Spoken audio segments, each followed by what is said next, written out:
getting better at timing when I'm supposed to come in. It's impressive after what 9.5 years. After 9.5 years, that's right. Finally got it down. I do like in this song is that in the first chorus when they hit the really high notes, it sounded like it hurt them as much as it hurt me, and I genuinely appreciate that authenticity in musician. It's hard to find nowadays. Authentic brokenness is one of our favorite things. It's good to be vulnerable amongst friends. And I've found that when we have distinguished academics on, they love to sit through the intro music. It's just their thing. The facial expressions usually indicate how the show's going to go. I can't bear to watch anymore. I turn my head to the side so I don't have to. I keep the cringe local, personal. So, is all well with you, Resby? All is well. We're hurtling towards the holidays, as I believe we always are this time of year. Multiple conversations with the kids about how October seemed like just a breeze that was here and gone, and now I guess can we officially say we're in late November? We're in the final third of November, which is pretty crazy. But it all in all, it's been good. It was your quintessential 75-degree November day in the mountains, just like you would expect after this time last week when it was 25 at night. So cool little 50-degree swing inside of about 10 days. Yes, we've had that. I know Philip has because he doesn't live far from me, and Bill Redinger. Is it Redding? Bill, unmute there. How do you pronounce your last name? I don't want to get it wrong. Yeah, it's a hard G, Redinger. Redinger, yeah. Okay. I like that. That's easy. And we also have Philip Bunn with us tonight, and you're down in Covenant College. Yes. Yeah, Bunn's a little bit easier to pronounce, I think. Yes. Straightforward. So are you from the coffee maker magnate family? I sure wish I was. I might not be working an academic job if I was. Oh, no, you do it. You do it because you yeah, love do it It's for good fun. you. Yeah, that's true. So, Resby, anything else before we get started? I sort of jumped in there. No, I always, whenever we have guests on, I always like to kind of scroll through Twitter accounts first and, just kind of read, get a vibe of the room. Let's be honest. What you're checking our guest out to see if they're wrestling fans like you are. An occasional reference goes a long way. Flattery will get you far on this show.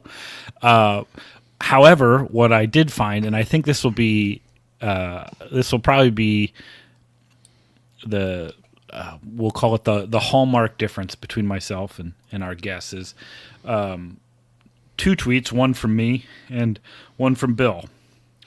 Bill said, "Thinking of becoming an olive oil snob," approximately 3 hours ago. About a week and a half ago, I tweeted, "I'm thinking about spending even more money on energy drinks." So I think those two sentences alone sum up exactly what we're looking at show-wise. So we're going to cross the streams. I appreciate that. Really, I'm just thinking about moving a little bit away from fast food drive-thrus and towards some healthy fats that taste pretty amazing. That's where that came from. I want to assure you that I was watching very intently at WrestleMania circa 1988 or so. Great to hear that. Yeah. I haven't really kept up with it, since I've. No, it's because you grew up like a normal human. I mean, I wasn't going. I've started that sentence and didn't want to finish it, so thank you for doing that. Yeah. I watched wrestling in the 70s. I think when I was old enough to have a driver's license, I was already done with wrestling, but I don't have the special mental and moral makeup to enjoy it the way Resby does. Well, like all the great sports of our time, Saudi Arabia is getting its hands involved. The sheikh or the sheik, yes. So let's properly introduce our guests now that we've humiliated them. Let's go. We'll go. Bill, you look older, and I think you are. Bill Redinger, You teach at, is it Regent University? That's right, Regent University in Virginia Beach. Some some of the older folks may be familiar with CBN University, founded in the 70s. If you're south of the Mason-Dixon line, and so Oh, okay. CBN at some point, I don't know, maybe the 90s, it turned into Regent University. So it started that way, But they and didn't so have the water. They weren't the one with the water slide, though. That was no, to my knowledge, we have not had water slide. I'm not that's sure what you're good. referring to there. No, there's a famous picture of Jerry Falwell going down a water Yes. slide when they bought the PTL or something. I don't know. Yeah, Regent's campus has not been accused of being an amusement park, as have some of our other fellow Virginian campuses. But yeah, I've been here for 15 years. I teach political theory, history of political ideas, and a particular interest in American political thought, with some interest in the Reformed faith and politics. Do you attend a Reformed church out there? Yes, we are members of a PCA, and my wife and I, we have been in the PCA or OPC since about 2004.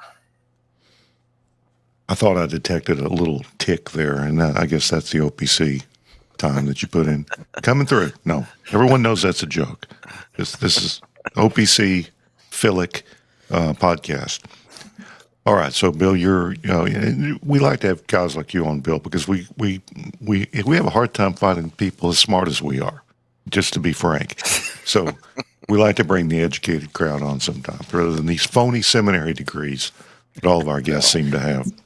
So Philip, you're younger, but you're a scholar in the same field, and I think you were talking about doing postdoc work, which suggests to me that you have a doctorate. So you'll have to explain that to us non-academics. Yeah, so I teach at Covenant College, PhDs in political theory, and so I also teach history of political thought classes, American politics classes. I did grad school in Wisconsin, the frozen north, and then was very fortunate to end up back in the south, both for a postdoc shortly at Clemson, and then now pretty close to where I grew up in East Tennessee. So did you ever run into Dabo on the sidewalk? I didn't. I had a couple players in my classes a couple times, but no, I mostly avoided the sports crowd while I was at Clemson. That was a little bit outside my wheelhouse. So there's so much BCA connection to Clemson that when I see them taking a drubbing on Saturday, I think, boy, there's going to be some bad sermons tomorrow at a lot of churches across the BCA. Yeah, a lot of disappointed fans, I'm sure. Yeah. So, and then, of course, to remind everyone, Covenant College is the RPCES institution that came into the PCA with joining and receiving in the 80s, and it is our denominational college, and it's within the bounds of the presbytery that I'm part of. So it's a small world. Always has been, apparently. All right, so I had a kind of an open, you guys are not radicals, but you mentioned political things online, and I'm sure you talk with your colleagues and you're around young people. So we thought it'd be good to talk to at this time in the history of the country, which is pretty wacky. But the first question that occurred to me is we talk about we're in the era of Trump and Nick Fuentes and Mamdani and all kinds of craziness. But 10 years from now, what do you think you guys will be telling your students about 2025? So, Philip, you've got an agile young mind at this late hour. You can come up with something. Yeah, I would say, I think we're going through a period where a lot of old norms are being shaken off, and we kind of have yet to see what politics will look like in a truly kind of post-Trump era. So assuming he doesn't end up running for a third term through whatever trickery people have suggested to him, we're coming up on just a few years left of. So I started grad school in 2017, so I've never not been doing sort of professional political science during the Trump era. So it's hard for me to even know sort of what that will look like. I think we're in for just probably a sort of battle for the legacy.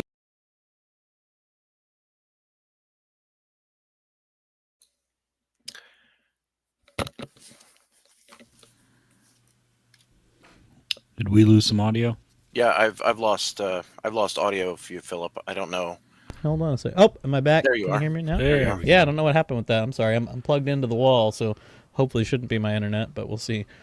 I don't know. So where you were lost. saying you've never known a non-Trump time as a Yeah. professional political academic person.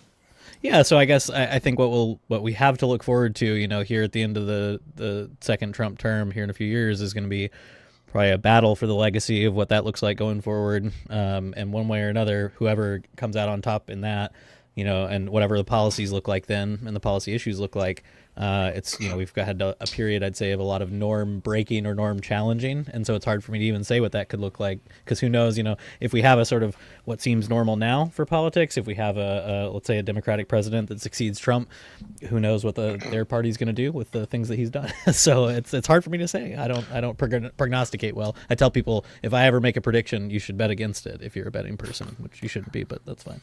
So you said whoever comes out on top. It's like if you win, did you win anything though? Right. Well, yeah, and I mean, also just whoever comes out on top in the battle for whatever Trump's legacy is, so it remains to be seen over the next few years if Vance stays in his good graces, whoever comes next that kind of takes up the torch, what that'll look like. Yeah. Yeah, it's a strange time. So my first political I was born in '65, so my first political memories are is Nixon. That's Peace be upon him. Yeah, and I remember we had a straw poll in the fourth grade, and some kid he said he referred to McGovern as McGovernor. I just remember that, and I knew we weren't voting for him. So yeah, I go back a little bit. So Bill, what do you think you'll be telling your students 10 years from now about 2025, about what happened around this time? Well, I guess first, I sort of want to answer a different question. That's a hard one. I mean, I guess first, I'd repeat what Philip said, that politics is not something that you predict, and if you attempt to, usually you look foolish. But I mean, one thing that I think is necessary to point out is uh, the way in which people think about politics who are your typical 18, 19-year-old adult coming into college is significantly different for a variety of reasons than when I started teaching at the college level. But I think the most important one is that uh, I think you alluded to this already, Philip, but so many norms have changed. And so, people will watch I might show a clip from a debate, I don't know, Reagan Mondale or something, or even Bush Gore 2000. And it seems like a foreign country, particularly to students who have no memory of people talking as if they were taking this seriously, if I could put it that way. And one of the things that some of the more traditionalist conservatives were concerned about in 2016 during the Republican nomination process is that, once you sufficiently disrupt norms, it's really difficult to know how to get them back. And so, whether we will see some sort of a return to, you know, to a greater decorum, I guess a greater ability to deliberate, I would suggest that would probably depend upon some sort of release valve for the passions which exist in the country right now. I don't know what that looks like, but it is probably going to be at least somewhat painful. Um, So I guess that's the first thing I would say. And but the second thing is, particularly with the changes that have happened in my experience so far, it's really maybe obvious at some point to everyone, but I distinctly remember maybe around 2020 or so, just really being gripped by the idea that people really are very quick to assume that the way things are or the way things they will always be. And so, whatever will be in the American landscape in 10 years, seems pretty likely there will be some shifts that just can't be predicted.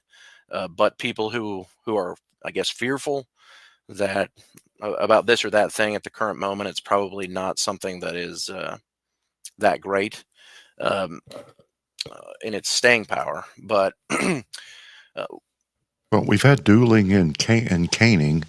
We've had caning on the well, floor of the House of the Senate, and we've had yeah, legislators shooting each other on the green.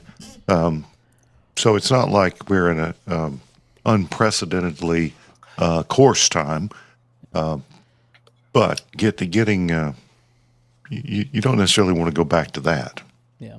I like to remind students sometimes that I think you're exactly right, that like we do sometimes think like, oh, things are getting worse than they ever have been. I like to remind them that, at least for the past 20 years, maybe 40 years, we've lived in a sort of unprecedented period of low amounts of political violence, and things like you're describing, were the norm for a long time. If we think the things politicians are saying in the media now are scandalous, go back to the sort of, early Republic era and look at, everything from the stuff that is portrayed in the Hamilton musical about the Reynolds affair, and then all the things that Jefferson was saying about Adams and his wife. And but things have been bad. Yeah. So I think that's a fair bit of historical perspective to give students.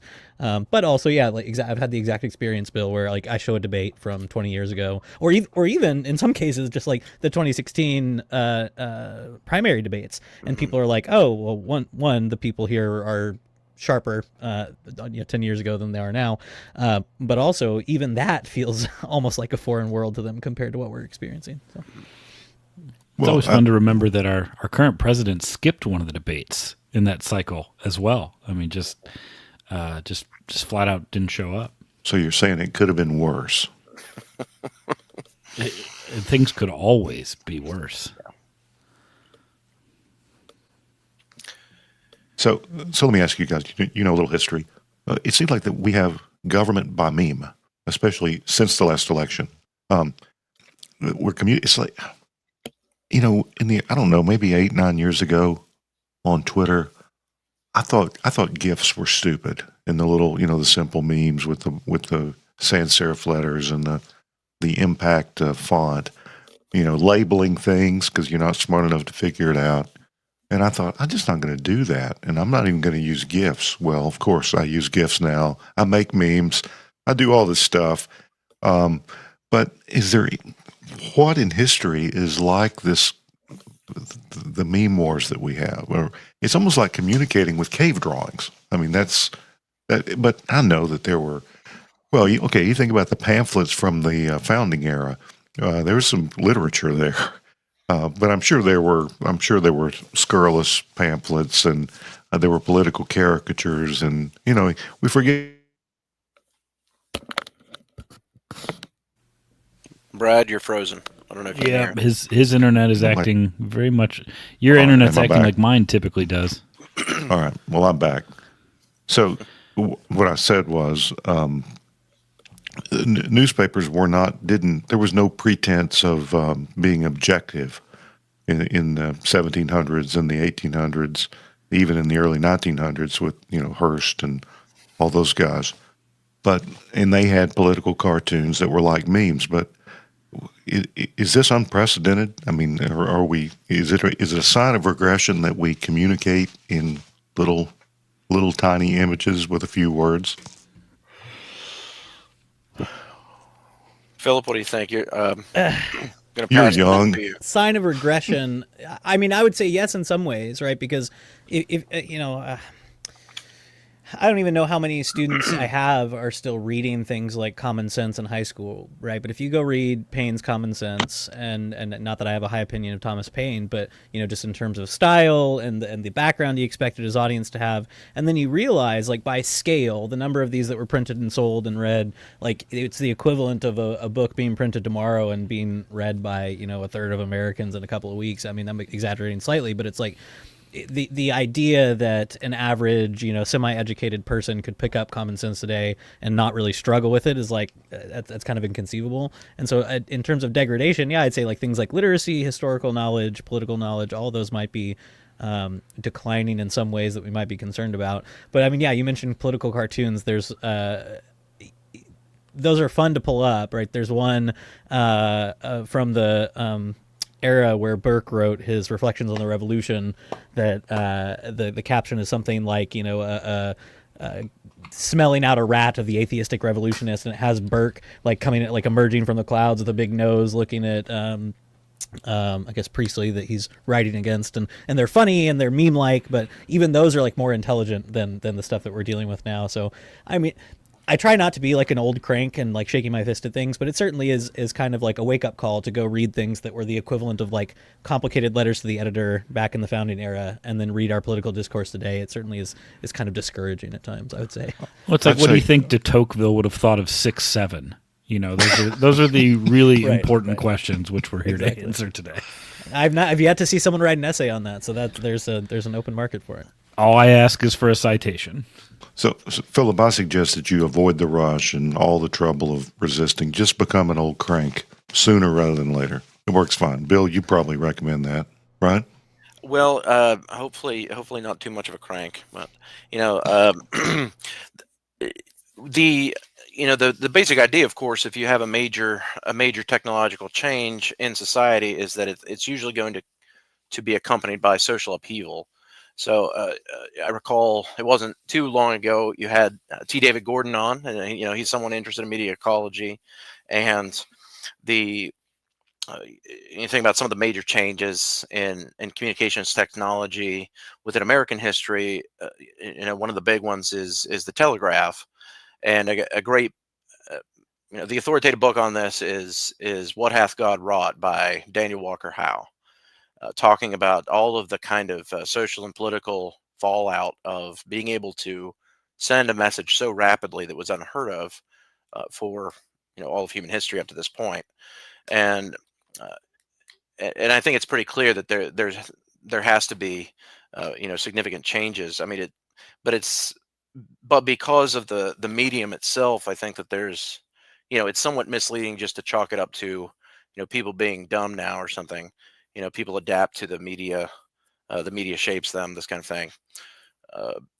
The media. Yeah, well, some people would ask, does it make us dumb that we don't have to apply ourselves to these things? But yeah. Well, yeah, I mean, there's something particular about communicating with and reading the written word, which is demanding of people. And of course, there's the argument that your memory is harmed by living in a textual society.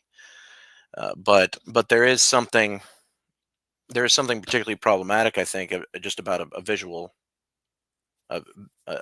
dominant kind of media environment. It's just not propositional by its nature. You can't produce propositional claims that can be measured with words and thoughts in the same way. And so, it's the old problem of truth, goodness, and beauty. I mean, beauty is supposed to be supporting these other two, but it, of course, it's aesthetics of all things. So I have the ability to deceive, and so you communicate too much in memes, you end up getting as much falsehood as anything, I think. Yeah, I think the reform. It's a scathing indictment of me. That just happened, right? Well, and myself, really. But I think I could delete my camera roll. I would. Yeah, you don't know how though. You and Spin. The reform should have been armed against the downside of visuals, because we take the Second Commandment seriously, and we know that the Second Commandment doesn't ban all images of all kinds. but I think the principle of warning about images is something we should have taken to heart, even more generally, because there's a power there. I mean, I used to be a newspaper and wire service photographer in the film days, and I remember, I remember, I could tell you cases of where images were badly misused. I remember there was an American photographer who just made a career out of Winnie Mandela, Nelson Mandela's wife, and he basically deified her with pictures. And then it turned out that she's ordering young men to put I forget what they call them, the necklaces where you put a tie around a guy's head and you fill it with gasoline. That was a popular political retribution tool in Soweto and Johannesburg. She was not a good person, but she was deified by the camera. The camera loved her, and that happens in 1,000 ways. So images are powerful, and they don't always tell the truth. I hate to break that to anyone, but that's a fact. So we're talking about media here, but really, I think what we're concerned with, and we want to jump to, it's not so much whether we're talking about memes or images or AI images, maybe, or tweets or even articles, but the content of them. And I think what we've seen, we talk about the coarsening of political debate.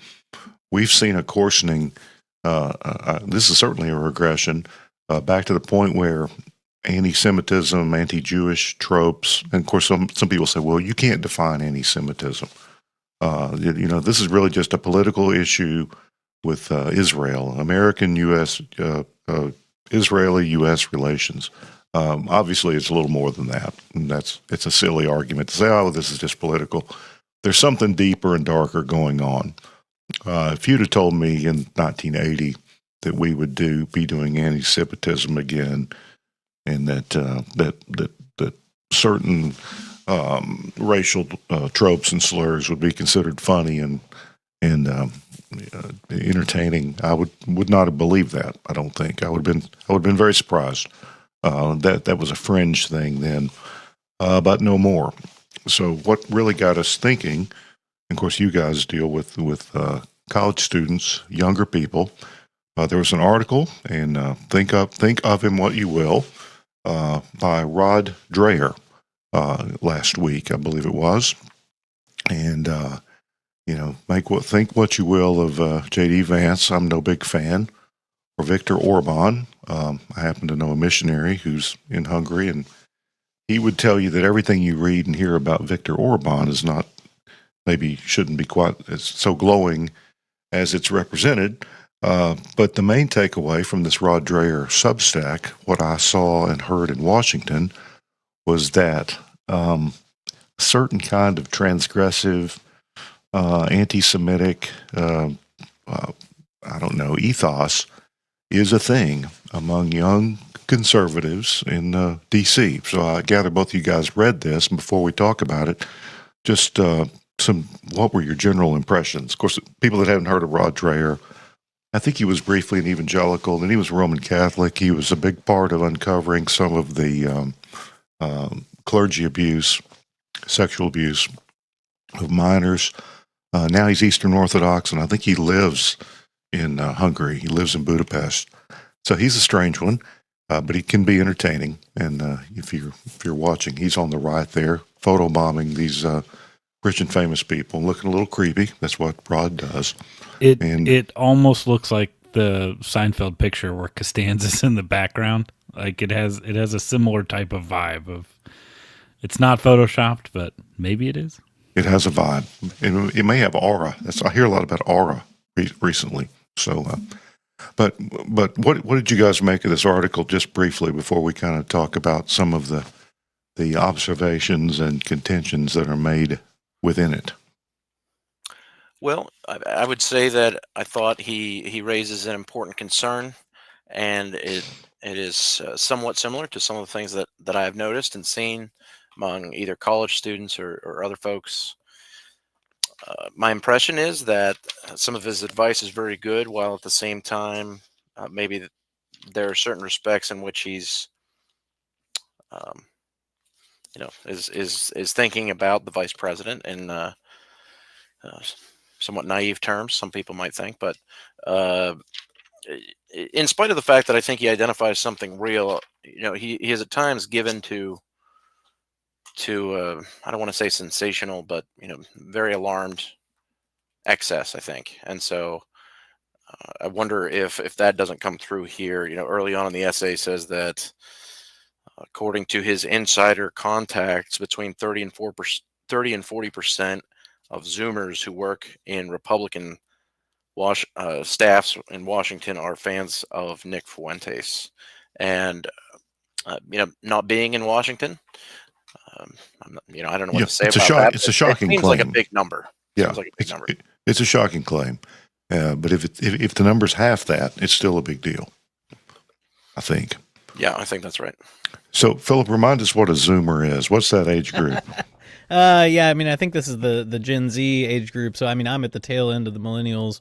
I think I'm as old as a millennial can technically be and still be a millennial. So it's the people who are younger than me who really grew up on social media in a way Which that is I really didn't, always so. the worst. That's the worst group. The people younger than you. Just They're slightly always, younger than me. They're Yeah, the worst. yeah. They're the Yes. troublemakers. They're the problem ones. I mean, I think by now we're getting into, especially the freshmen in college, we're getting into the Gen Alpha range. So we're not, we might be complaining about the wrong people at some point. So, but, yeah. I always like to measure the generations out by presidential administrations. Like, I think you can make a good case. The late Xers, early millennials are, probably the first half to the early part of the second Reagan term, and then you get into the Clinton presidencies, and now we're at the point where somebody, born on election night 2000 is either with a bachelor's degree or soon to have one, which is kind of wild. So I always feel like Z, or maybe a little after, I think you're looking into, if I say the phrase like hanging chads, do you have any idea what I'm talking about? If the answer is no, that pretty much tells me a lot. And not as an insult, just as what was your context around political science, and that was, I think, a pretty big defining factor. No, I found this article really interesting. I have complicated feelings about Rod. I've followed him for a long time. I really enjoyed the Benedict option when it came out. I read it early and ended up. I met Rod briefly at a Front Porch Republic conference shortly after the book came out, and I think it was unfairly maligned in some ways. But I think you're right. Like the description that you gave of him sometimes being a bit. I don't want to say reactionary because that has like political implications. I don't mean, but like overreacting to certain things, I think comes out in that book and in reporting subsequent to that. And so I think the like kind of apparent exaggeration is here. But the thing that was like, I guess really ironic to me about the article is that, the kind of person that he's describing, the kind of young person who's like concerned about Jewish influence and blah, blah, blah. There's some overlap there with the criticisms you were raising about like Viktor Orban, right? So I mean, Orban through most of his tenure, I mean, I think he was elected first in like 2010 to the position he's in, and then out for a brief time back in. But in his time, he has complained a lot about George Soros and the Open Society Foundation. And while I think it would maybe be unfair to like call Orban himself like openly anti-Semitic, he certainly like played into some tropes associated with that group. And so it's just interesting to see Rod like concerned about it on the American front, less concerned about it with Orban, because the article immediately after this on his Substack is him defending Orban in many ways. And I mean, he's paid by a government institute there. And so he's obviously very enmeshed with what's going on. I don't know, that felt kind of ironic, but I did appreciate, I think, the sort of him saying, like, yeah, when I had a chance to sit down with Vice President Vance, what I wanted to talk to him about was, like, the things that I saw and have heard from young people, and that he should be concerned about this. Like, don't let your movement, whatever it is, be captured by these guys. I think that's a good sentiment. I share it, and so hopefully he got through to Vance, at least as far as that goes. Well, that's hard for a politician because they want everybody to love them. And then there are these unicorn magical demographics that they especially want, and that includes young people. Bill, what were your first impressions of this piece? Which, again, it's a good conversation starter because it suggests there's a lot of this when we say Nick Fuentes, we mean people that who trade in racial slurs and tropes and have a very low opinion of the Jewish race. Sure. Well, I guess a few thoughts to add to what I've already said about it. The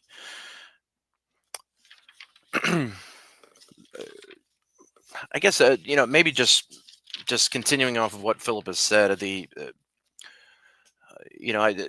situation with Orban is, I think, a confusing one, and it might be worth just pausing for a moment just to observe that Orban, as I understand it, is, I guess he might be labeled Hungarian Reformed, but married to a Catholic lady or something. And there's some questions about whether he's serious about any of this.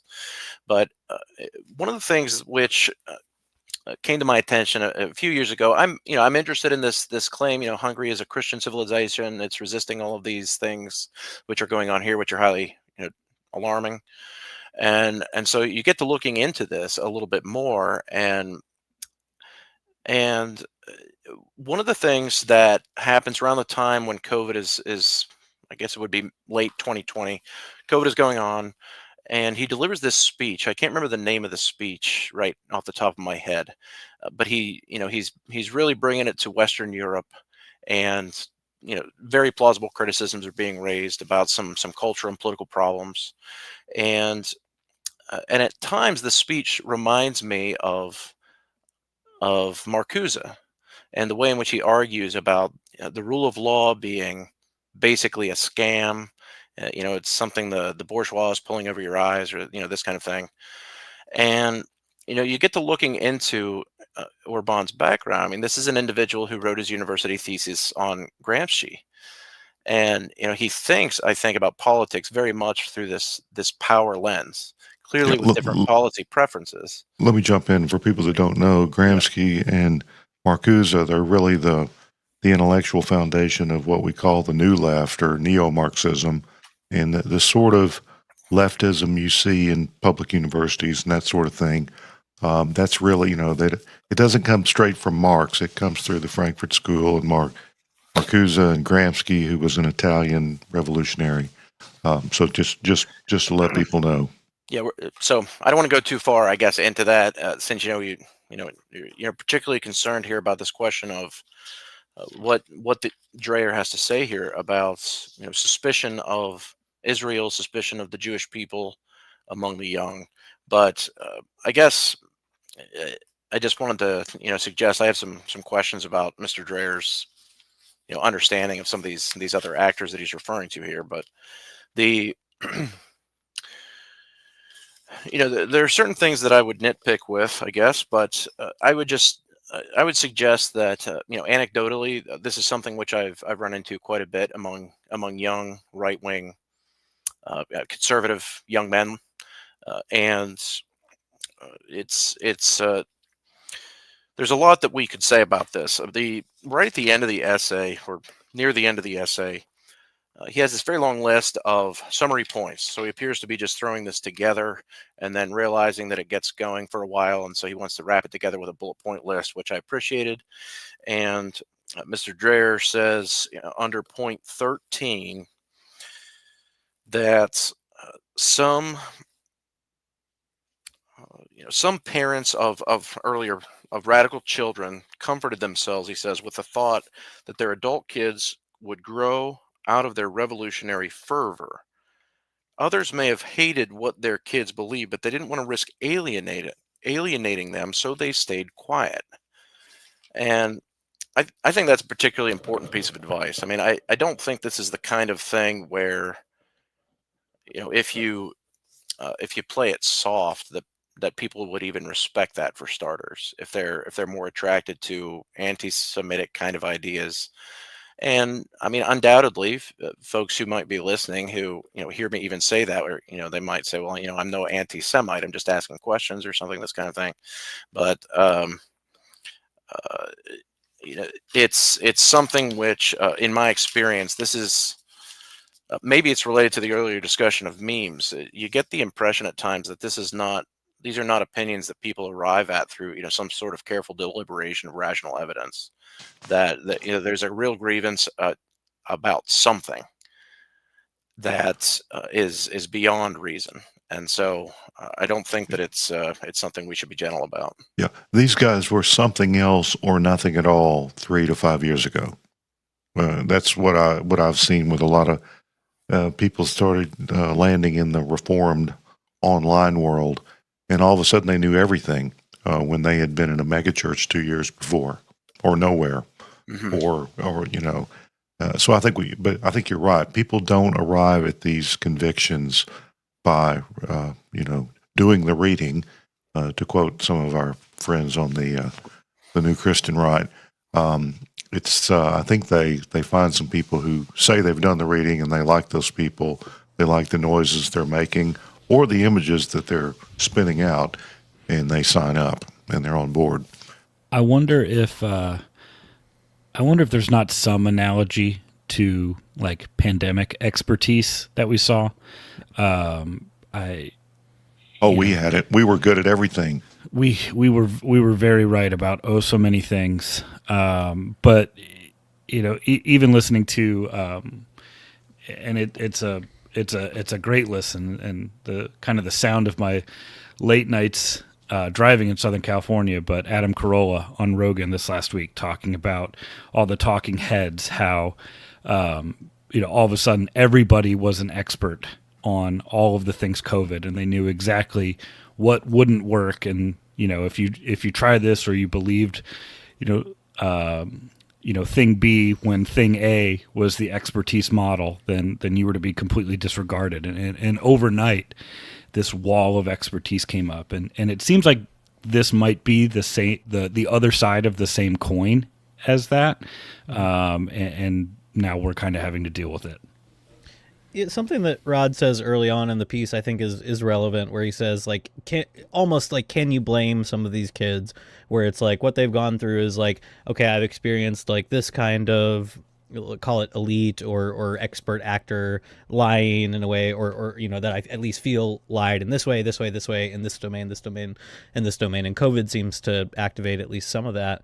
On the like doing the reading thing too, I think one of the marketing benefits that you get if you're on the sort of edgy side of some of these issues is that you get to sort of play off the human instinct that I think a lot of people sometimes associate with like a temptation towards, call it like Gnosticism, like, ooh, here's this secret knowledge that's been hidden from me, and now I'm getting a peek behind the curtain, and I can kind of access something that was closed off to me. And I, not that I'm sympathetic to the way a lot of these guys think, but I am in some way sympathetic in the sense that I do think we went through a period where what our friends on the more new right side call the quote unquote post-war consensus was so loud that it was almost like we weren't actually educating people about these things, about the history, about why these things were bad. We weren't talking about like what is fascism and why is it bad. It was just like, oh, well, it's a buzzword and it's bad, of course. And so I think sometimes that leads to this like feeling of like, now I'm getting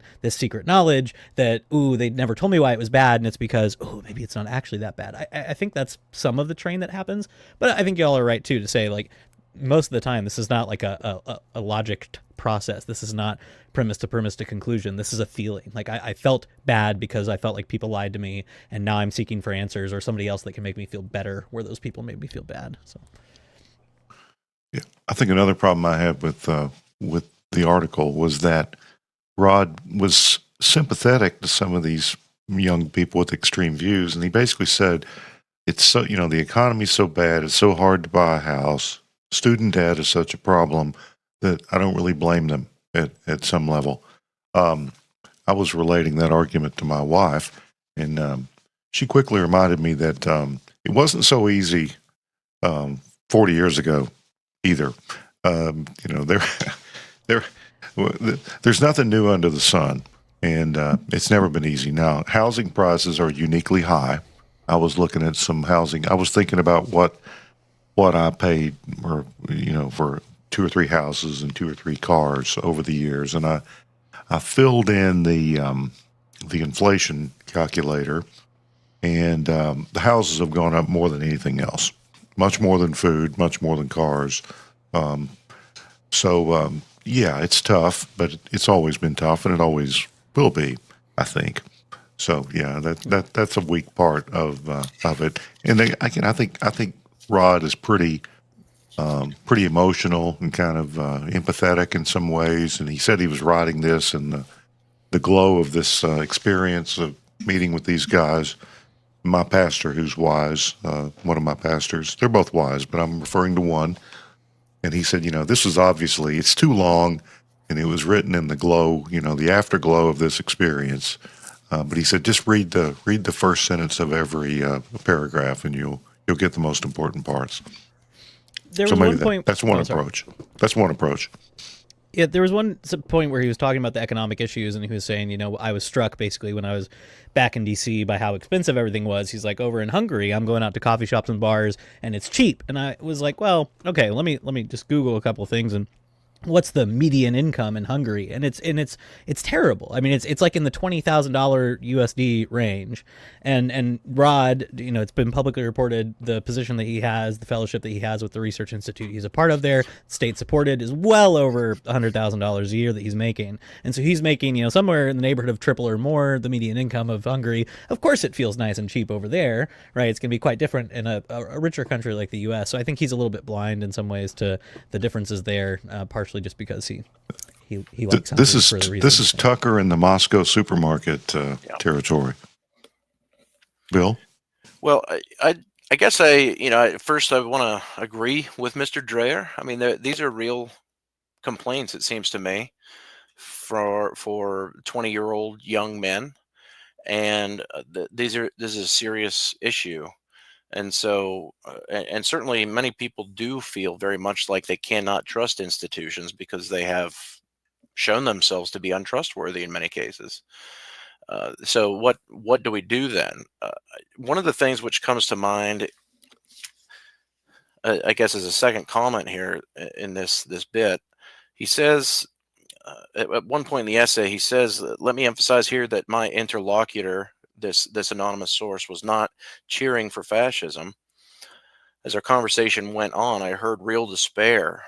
And he goes on to explain that the cultural conditions holding democracy together are going away, and so on. I don't know that I fully disagree with that. I guess I would suggest, I mean, you know, uh, if we're on the new right and we like to talk about what it means to be, manly and so on, uh, build something would be my response. I mean, do the hard work of building something.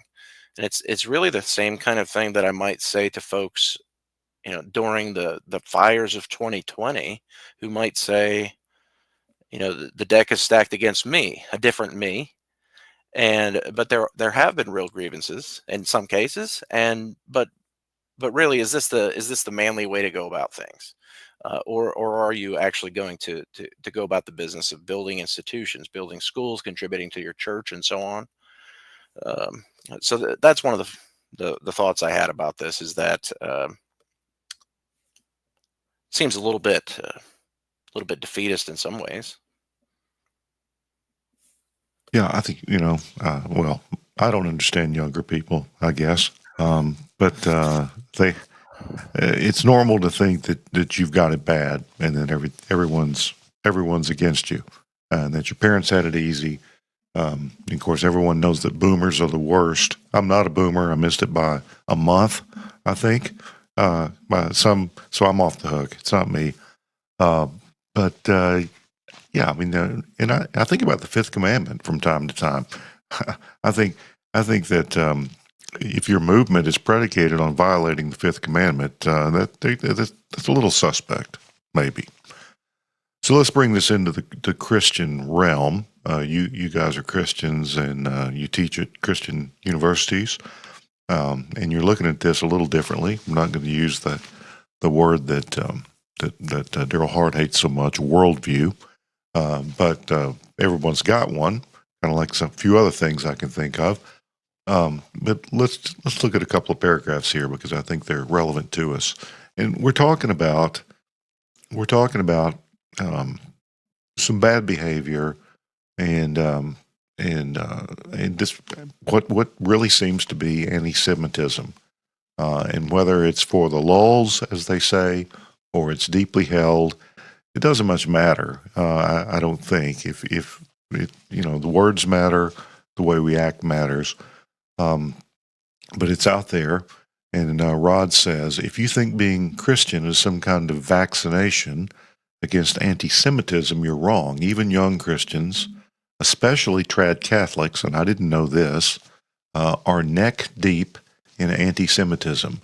They even use it as a litmus test of who can join their informal social groups. So it's part of the lingo. It's just part of the ethos, he's saying, that some younger people have.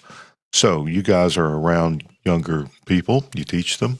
I'm not asking you to violate any confidences or say anything about what may be occurring in your family, friend group, or church, or generally on your college campus. But what have you guys run into as among young Christians who are mostly conservative, right wing of some kind or another?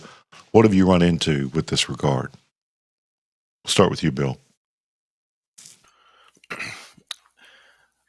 I have run into things like this that would support what Mr. Dreyer is saying here, but he did not do a scientific poll, of course, when he came up with a 30 to 40% who are Fuentes fans, and that's not a scientific poll on my part, but it is something which you'll run across, not unusually, in the folks that I interact with.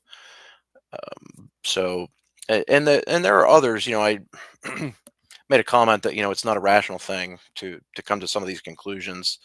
There are others who I think honestly want some answers to fair questions. What is actually your evidence for this or that view, and so on. And it's good to talk through some of these things with such folks. But in terms of people who are quote unquote neck deep in anti-Semitism, I would say a few, not many. So it's not just evangelicals, it's not just Protestants, according to him. It's a big thing among young Roman, traditional Roman Catholics, he says. And I think, well, I don't know. At one level, this is surprising, but another, maybe not. We've had there's been a number of Lutherans, young Lutherans, who have been involved with this as well, which is we know Luther. I like to say, if your favorite thing about Luther is his late life anti-Semitic statements and crankiness, that's probably not the best thing to focus on with Luther. But I guess you gotta pick your attributes that you like. But I mean, these things do matter, and they could hamper your future prospects for employment or for I don't know. I don't. Can it help you academically to be anti-Semitic and to traffic in some of this stuff? I mean, do you warn young people about this sometimes? Well, I mean, my own main concern would just be to encourage folks to realize that it's important to pause, and if you have a legitimate question about something which comes up, in a realm of what I would call a conspiracy theory, whether it's this or something else, it's always helpful to just stop what you're doing and give your mind 2 minutes to think about it. Maybe more in particular difficult questions, but just because it sounds like somebody may have been keeping the truth from you does not make that so. And a majority of the time, you'll find an explanation if you by consulting your common sense and seeing if your common sense is right. But um, I mean, my own concern is just really to emphasize that if you're a Christian, the truth matters. Whether that's about explicitly biblical things, or if it's about whether some Americans walked on the moon in 1969, or whatever the favorite conspiracy theory is or something. So um, um, yeah, I have a lot to say about this, of course, but don't want to. I'll let Philip jump in there. Well, you mentioned conspiracy theories. Let me throw this in because I don't know if either of you have read any of Paul Preston's books about the Spanish Civil War. Um, he makes a really good case that anti-Semitism is a conspiracy theory. It's founded on the Protocols of the Elders of Zion, which is a totally made up work of fiction. And there were hardly any Jews in Spain. I mean, a few thousand, really. And Franco made them a scapegoat somehow, and funded. There was an anti-Semitic Jewish newspaper. It was out of Geneva or somewhere in Switzerland, and he helped fund that and encouraged it and used it. And really, it was just nasty stuff, but it was just made up. It was not true, and that's a problem. That's a problem. So, Philip, what have you run into in this this sphere? Yeah. I definitely have run into some younger people, especially younger guys, I think, who run in circles that I would like have some concerns about. But I think just sort of the nature of the beast is that they're not super open about it in their real world lives. It's going to be on their social media and often on like anonymous social media that they'll really sort of give in to it.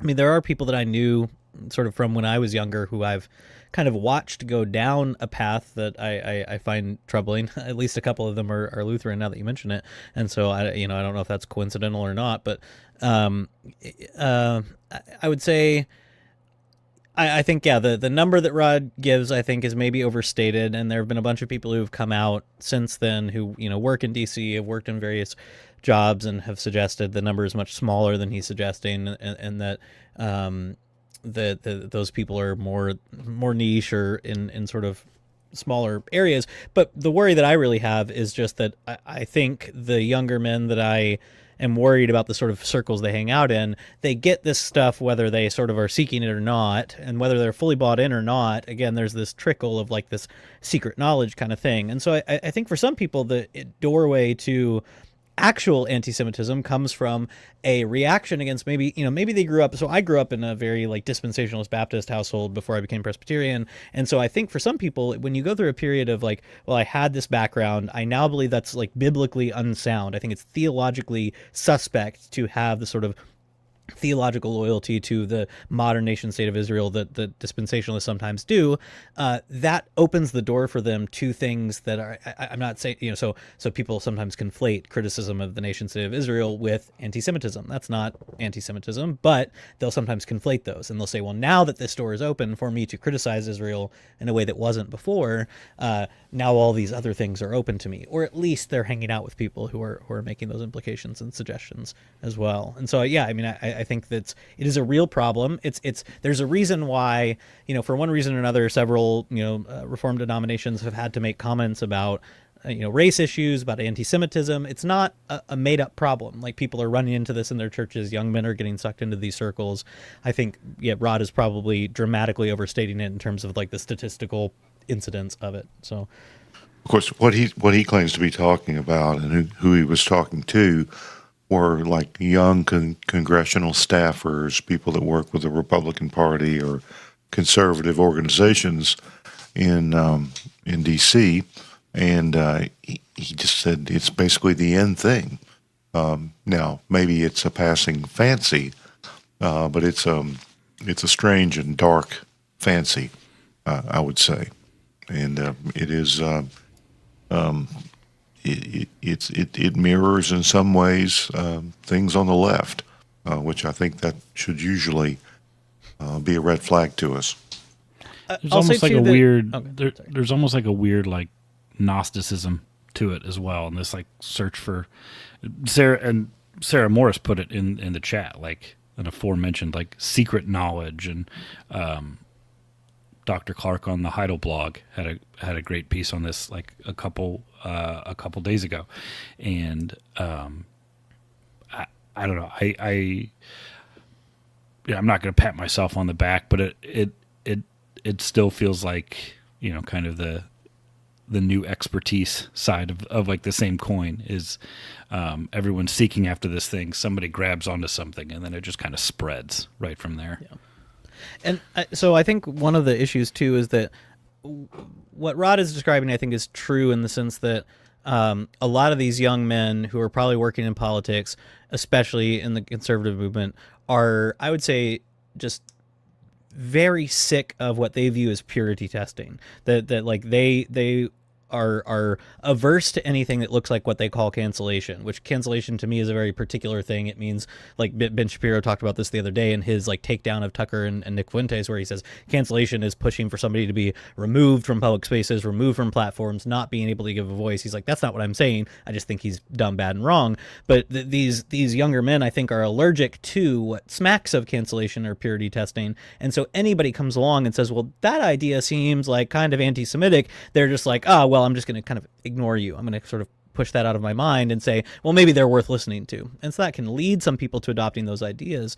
But I think a lot of the guys who aren't even necessarily close to adopting these ideas, at the very least, are far more tolerant of people who are pushing them. And that has those sort of downstream consequences. Yeah. Yeah. I mean, I go would ahead, agree. Bill. I'd agree with all of this, and I think people folks who are in churches just should be taught of what the word Israel means.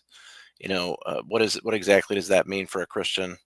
And one other avenue to this discussion we haven't touched yet that I think is pretty important is that the the sociological context matters quite a bit, and folks like Tocqueville or Dreyer mentions Hannah Arendt in this essay. Her in particular, thinking about what leads people to be attracted to, I'm calling them conspiracy theories or particularly anti-Semitic views. In many cases, it's the result of a real loss of community. And so, more than people realize day to day, there are a million things we take as quote unquote common sense, but common sense has no meaning if there is no commons. And so people's minds in the absence of real community are opened up to thinking all kinds of things, in part because it actually turns out to be pretty difficult to rationally assess every single proposition we affirm. So, the church being a real community and a moderating force in society seems very, very essential to what a Christian response is to this kind of thing. To actually have community where people are rooted and they actually interact with people, not only online, but people that they live their lives with, family or otherwise. The who am I thinking of? Nisbet it would be another one of the 20th century sociologists who talk about this. That people need meaning, and if they don't get it from real community, from their churches, they will effectively they're attracted to anything which appears to give them meaning. A substitute religion via politics kind of thing. And so, there's a lot of different things going on here, but um, I guess one final thought, real quick, about Arendt is that she makes a very helpful discussion in The Origins of Totalitarianism regarding the idea that people are attracted to conspiracy theories in part because, well, yes, they're kind of attractive, in this aesthetic way, the Gnostic way that's been discussed, but uh, it's a lot more comforting to have a very clear black and white explanation for why something is hard right now or why something bad happened. Mm-hmm. And the unattractive, boring explanation might be somebody lied, or it might be there's a bunch of incompetent people in Washington. And so, yeah, I mean, you see behind the curtain, I'm responding to Sarah Morse's comment there, you see behind the curtain of politics, it becomes a lot easier not to trust those institutions. But, a very clear explanation for why life is hard is often more attractive, even if it's absurd. You know, when I was 19, I probably thought I was a. When I was 15, I loved Ronald Reagan. That's when he was elected in '80. Thought that was going to be the answer to everything. By the time I was 19, I probably thought I was a socialist for about 6 months. But I started working full time when I was about 20 for a newspaper, and contact with the real world made me not a socialist pretty quickly, and because I saw there were all sorts of causes for disorder and poverty and all these social ills. It wasn't simple, and I saw that there were quote good people from all strata of society, and I saw pretty quickly, to Sarah's point, that politicians were not to be trusted or taken all that seriously. I mean, I was in Arkansas, for goodness sake. We had Clinton. We had the whole thing. You know, I've had Democratic kind of the henchman for a Democratic representative who was very powerful just admit to buying black votes. He talked about paying preachers to turn out the votes and hiring vans and that sort of thing. Very crass. So I was never under any illusions about that. And I saw some of it I saw misbehavior and misdeeds and insincerity on both sides. But a lot of people don't have that. And I don't know what you guys think about this, but some of the people that have been politically radicalized since 2020, it's like they'd never thought about politics before. It's like they were stunned. They were shocked that there was gambling going on at Rick's place. And I don't know, I wasn't shocked by any of that. But I should be sympathetic to those who because of they were busy or the relatively easy existence that we have in this country hadn't had to think about it before. So I think there was a shock factor for a lot of people. In other news, we haven't exactly moved on from the litany of good leaders in the Old Testament. There's nothing new under the sun. Yeah, I think if you read Chronicles and Kings, just read the Chronicles and Kings books over and over and over again. That's a pretty helpful thing. It seems like the chat over here is getting pretty exciting. But if I can go back to 1035, Sarah Moore says, so they've decided that anything unpolished in your face, raw, angry, and edgy must be the opposite of corrupt. Not to be dramatic about this, but that sounds like a quote from Arendt.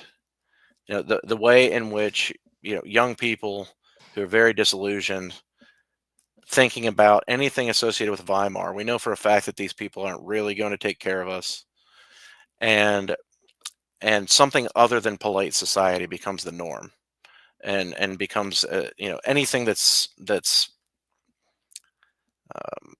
unpolished becomes it has the benefit of the doubt in explaining political phenomena. So there's a saying that's around Weimar, or I'm sure it was Weimar in German. Weimar problems require Weimar solutions, and that's talking about the economic disaster that was the 1920s in Germany, the dissolution of society, collapse of morals, tradition, all those things in the 20s in Germany. Well, those were the Weimar problems, which we think we have. But we know what the solution that was tried, as what James Lindsay calls the Nazi experiment. We know what Weimar solutions are, and I don't think we want that. I think we want to solve the problems, but we want to learn about the a particular solution we shouldn't indulge in. So, are we in the American Weimar Republic? Gee, I hope not. That's my I think probably my most complex answer. You would think the music would be better if we were, right? Yeah. On the unpolished thing, I think that's a really interesting point, because I was just talking to my students today. We were talking about I was teaching today on political parties and the role that they serve, and sometimes political scientists will talk about the era of strong parties in the past, with parties as kind of like kingmakers, in a sort of like pre-primary world, like this is the person who's going to represent us, and then you have the era supposedly of weak parties, and you really see this exemplified in 2016 in the primary debates on the Republican stage. You've got a dozen different people, half a dozen of which are almost indistinguishable from one another. That just never would have happened in the era of strong parties, but the person who stands out on that stage is the person who is unpolished, uncouth, a little bit ridiculous. And I think that carries on into today, where like we have a vice president now. And so I have friends who work in politics. I have friends who know Vice President Vance and think very highly of him, and I want to believe they're right. But at the very least, in terms of the unpolished thing, he's taken on a persona or a tone in his public-facing stuff on Twitter, especially, that is like he's perfectly willing to just like swear and be bombastic on Twitter, which 20 years ago would be an unheard of thing for Vice President of the United States to be just publicly swearing on. Well, social media wasn't really a thing, but like the equivalent of social media, just be casually throwing out foul language. But that's a thing that he has embraced as, I think, part of this maybe performative, unpolished thing that's going on. That's like this comes across as authentic, as different, as opposite of corrupt, as Sarah said in the chat. So I think that's a really good insight.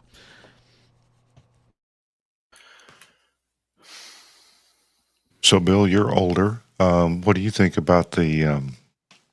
Well, we talked earlier about the change in this, but it seems that for Christians, we should have some concern for decorum and for. We think life's connected. We can't act one way politically and then act another way with our family, and then another way on Sunday in the church. We can't really petition like that, and we're not saying that it's all the same, but these things matter. I think they affect our souls, and they affect those around us. Well, yeah, I think that's certainly true. I guess just thinking about it to some extent politically, the norms of society, the cultural, unspoken habits of society are just about as important as anything. I mean, it's very striking to me that, one of the obvious changes, say in the last 30 years or so, is there was a time when the president was embarrassed to have had an affair with an intern, such that he had to lie about it, right?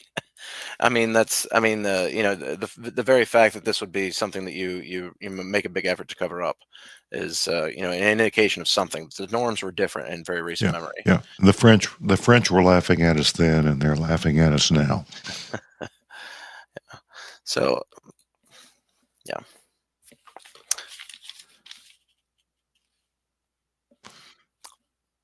Right. I guess could I just add one more thing? Certainly. Right. One of the things that we have not brought up here, is if we think about the kinds. I was reminded of it from the references to the vice president, but I think it's necessary to point out that some of the same animosity that was directed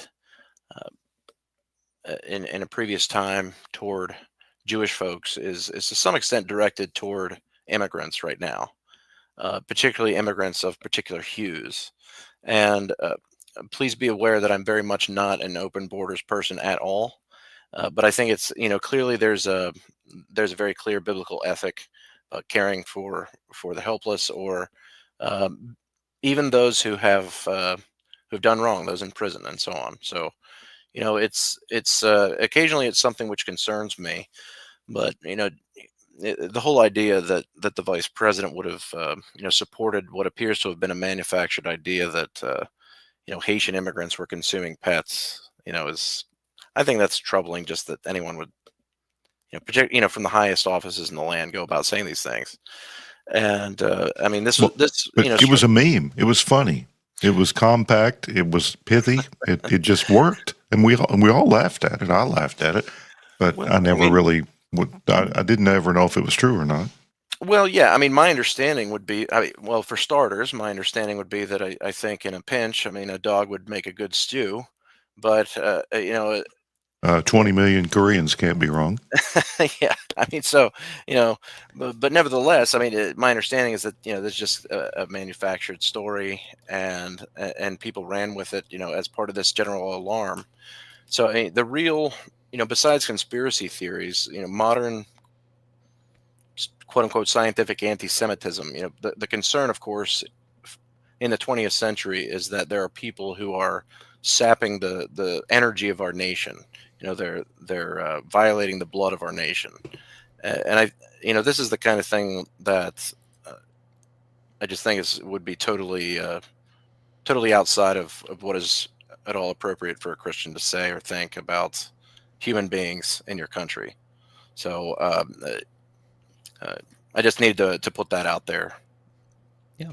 Yeah, I think there's a quote that came up around the time that story was going around, and I think Vance tried to clarify it a little bit, but I think it gave some insight into his actual tactics here, which is that he was quoted as saying, like, if I have to create stories so that the American media actually pays attention to the suffering of Americans, I'm going to do it. And he went back and said, like, what I'm doing is, making them focus on an issue.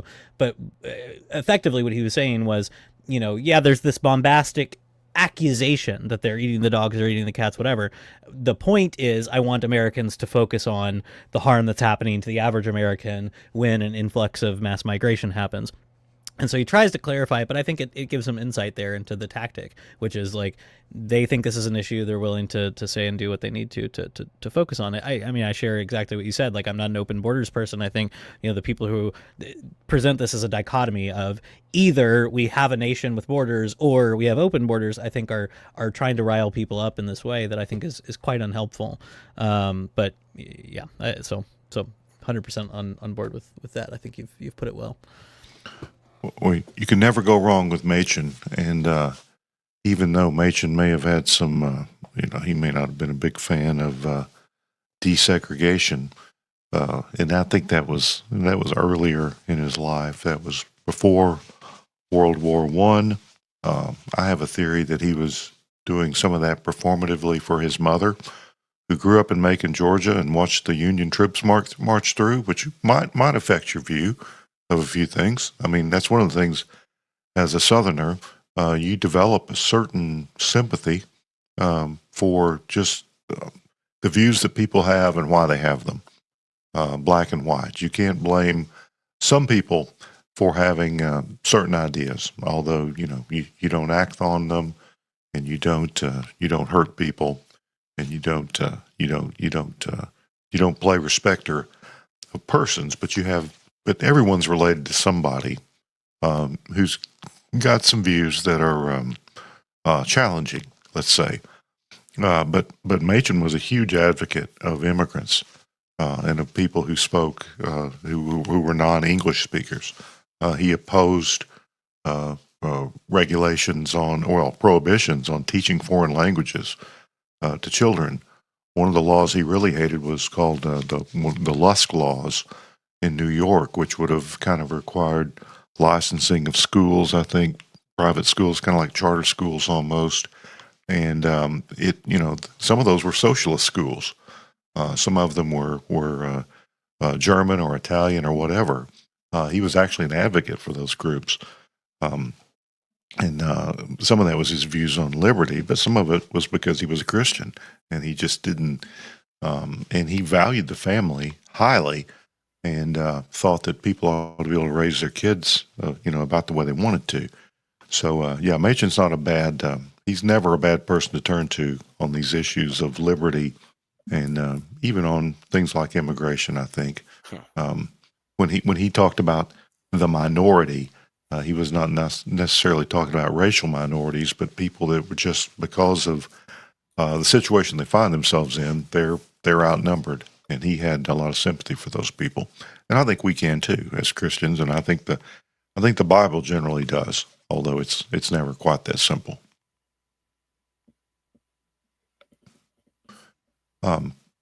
So, any kind of we're getting near the end.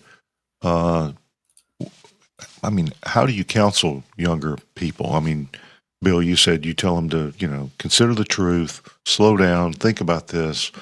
Um, is there ever time just to grab them by the collar and shake them, or I mean, and can the church really help? Because we could just say, well, tell them to go to a good church and be around normal people.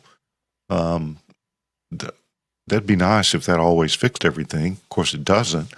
I think an actual multi-generational church is probably healthier for people to be around people that, be around someone who's, I guess most of our World War II veterans are dead and gone, but, you've got a guy who flew B-52s over here and a guy that fought in Vietnam and someone who's got totally different life experiences. That might be helpful.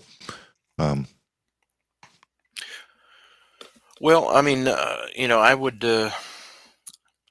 as you're asking that question, Brad, one of the things that comes to mind is that some of the individuals that I'm thinking about, I've had meal with one of them. But I would think that one of the things that you could do would just be to show your concern for somebody, show your interest in somebody through a more personal connection. And so maybe I'm just thinking maybe that's something that I need to do with some of the folks I'm thinking about. But that's part of it. Um, it might be relevant to point out that the some individuals that I'm aware of, I know, hopped from Charlie Kirk to Nick Fuentes. So, these are, I don't know that it's quite accurate to say, but there are folks who need and want discipleship or an example or something, a connection to wisdom, or, for young men, manliness or something. And, I think that's something folks should think about. A lot of people are in motion, and I think, to be honest, before Charlie Kirk was shot, I didn't know anything about him. I just thought he was one of dozens of political activists. Didn't know about his Christianity, but if you look carefully, I mean, he was sort of in motion. He was moving from more right-wing politics to more Christian-informed stuff. But I mean, now they're fighting over his body, his legacy with regards to Israel. Was he about to abandon Israel politically, or was I mean, there are a lot of younger people are in motion. So, like you said, Bill, the guy that used to be a Charlie Kirk person, now he's Nick Fuentes. What's he going to be next year? I mean, what there is the progression beyond that is disturbing. It could be despair, nihilism, nothing at all is where some of these people could be headed. I mean, I've noticed as a church officer, somebody comes to the church and they were a Buddhist, and then they were an atheist, and then they were charismatic, and then they were Baptist, and now they're Presbyterian. Well, they're probably going to be Eastern Orthodox next year, and nothing at all 2 years after that. This probably always happened, but with the amount of information we have, with the ability to seemingly imaginarily connect with people all over the country, where we can read anything or listen to anything we want to consume. I think that's the unprecedented thing about our time. Is just the way people are in motion and the sheer number of options, the affiliational options, intellectual options, or just checking out and living in an imaginary world of entertainment. And you mix all those up, and maybe you get Nick Fuentes and friends. I don't know. What do you think, Philip? Yeah, I like the advice, I think, of the personal connection, and I think you're also communicating something that's really apt, which is the speed with which people run through these ideas. You mentioned earlier, right? You get these guys who it's like, a couple years ago, they didn't know anything. They weren't interested in politics. They have some entry into it, and then they sort of speed run or through. the church. or the church. Right, yeah, right. They become Christian, and then they just like, go through this process, and obviously, I think that's unhealthy. What you need is like a sort of slow, intentional discipleship, and so that connects to what Bill was saying about that personal connection. I do think too, to something, to that the points we made earlier about Gnosticism and everything else, or the idea of quote unquote doing the reading. I think it would probably be healthy for us actually to sort of embrace that and say, yeah, we're not. These things are not hidden away. They're not tucked away. Like all these questions, I'm just asking questions. All these questions these people are asking are completely, to me, disingenuous. Like if they actually had questions, we have, books they could read. We have historians. We have people that we could point them to that could talk about these questions. And so, like, to the extent that people are saying, well, just do the reading. Yeah, 100%. Like, dig into the Reformed tradition. Like, see what people in the past have thought about politics, and then let's have serious conversations about what they said about politics and how it's relevant for today. So I have a friend, he's Lutheran, but the good kind of Lutheran, John Arrett. He's written a lot for a variety of outlets, but he's one of the people that I turn to a lot on like these political theology issues. And he wrote an article for Ad Fontes through Davenant Institute recently, it's probably been a year now, but on this, like, in general, in the Reformed world, we have people who are interested in doing projects of recovery, of ideas that old people have had. And he was wrestling with, okay, when we're doing recovery in theology, is there a difference between when we're doing theological recovery in especially like, doctrine of God versus like political and social and economic doctrine? And his argument is yes. Like the doctrine of God, or what the Trinity is like, these things, these are supposedly, if we're reading Scripture well as Protestants, these are supposed to be perennial, time honored truths. These are inspired. These are permanent. Social and political issues are, by almost necessity, historically contingent. And so his argument is that when we are reading the Reformers, for example, or the people around the Reformers for political, economic, and social doctrines, these things are always going to have to be taken, not with a grain of salt, but like with the idea that this is contextual. And so I don't see anything wrong with sitting these young men down and saying, like, yeah, let's read in the tradition. Let's read these old books. And they might have ideas that to us as moderns feel shocking, and let's talk about them. Let's figure them out. But that doesn't mean, as some of these people suggest, like, well, this old person said it, and so, well, obviously it's a consistent truth of the Reformed theological tradition until the post-war era. So, I would just say, like, trying to remove some of the mystique from some of this stuff would maybe be effective in a way, as long as it's accompanied by that sort of personal and pastoral connection that Bill was just talking about. I think might be one way I would approach it. Yeah. One of the things I would suggest is actually read the New Testament from time to time. One of the things actually reading the Bible, who knew? Yeah, and I love covenant theology. I love to sing the Psalms, all that. But there's a certain kind of political Christian these days that has no use for the New Testament.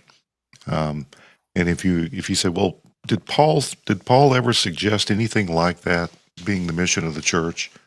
Read the New Testament. And again, one of my contentions is not that some of the kind of politically and church state wacky people, it's not that they have too much imagination. They don't have enough. They can't look at what Paul and tells us about the church and imagine how it actually applies today. They can't. They can only. What did Paul say about political power and the will to power? We saw Joel Webben repeating that time and time again. That was his phrase of the day in one of his little presentations. What does the Bible say about power and the lust for it? We could think about that. I mean, that should inform our political theory and the way we behave politically too. There have been a lot of weak people and a lot of ineffectual people, but some kind of Nietzschean alternative is not necessarily, it's not the way to go. So again, I would read the Bible, of course, but I would even read the New Testament because I don't know, and maybe it's because I'm a church officer. It's just critical what the Bible says about how the church is organized, what it's supposed to do, and how you're supposed to behave in it. That's what, outside of the Gospels, that's what the New Testament is about.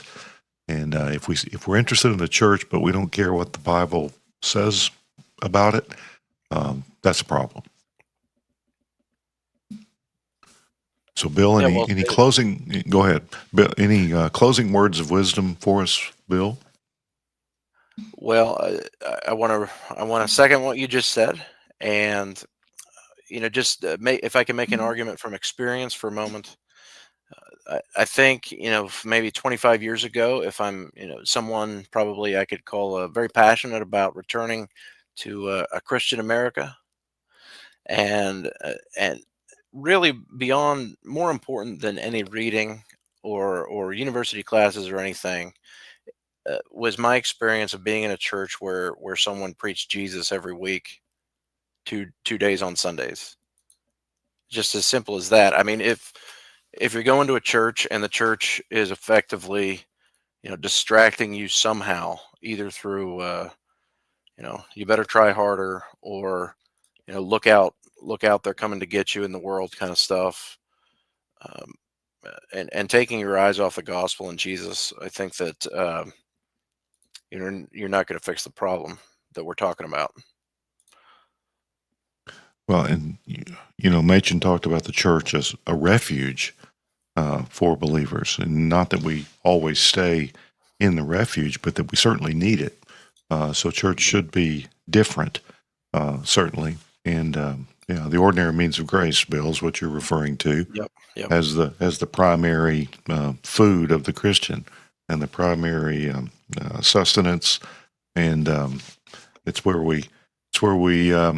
keeps us going, what keeps us literally alive. I've said before, without the church, I don't think I'd be alive right now. Not everyone's had extreme situations like that, but I feel like I have, and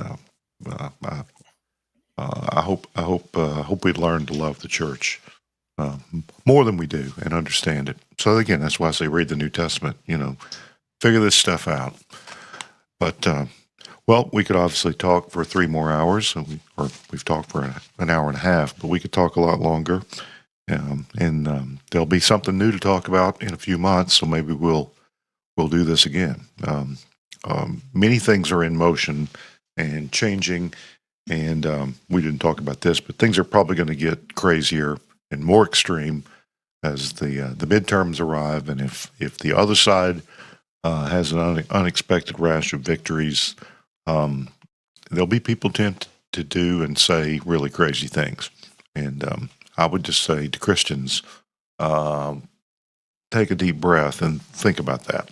As Reformed Christians, we know who's in control, we know who's sovereign, and we know that He's good. So we have to remember that. So we do want to thank you, Bill and Philip, for joining us. And again, we'll do this again, and we might even it might be we sometimes bring in oddballs into the paint. We'll have to bring Sarah Morris next time, because she drove our conversation, and she would set us all straight, I'm sure. So Resby, set our listeners straight, because you have an admonition often for our friends, and we wouldn't want to omit that unwisely or inadvisedly.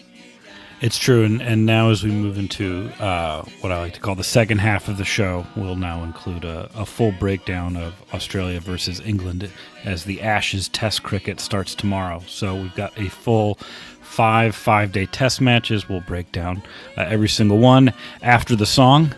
But so stay tuned for that. Make sure you don't just hit pause. But in the meantime, please don't be an Erdman.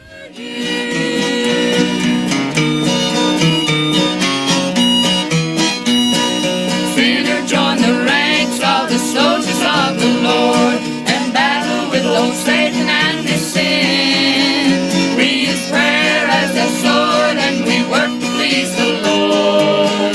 You should see the many battles that we win. Satan works on Christians, he's a tempter with a bride, and he wants to hurt the child of God for being on God's side. But you respond the love of God and do what you want to. He doesn't need to bother you.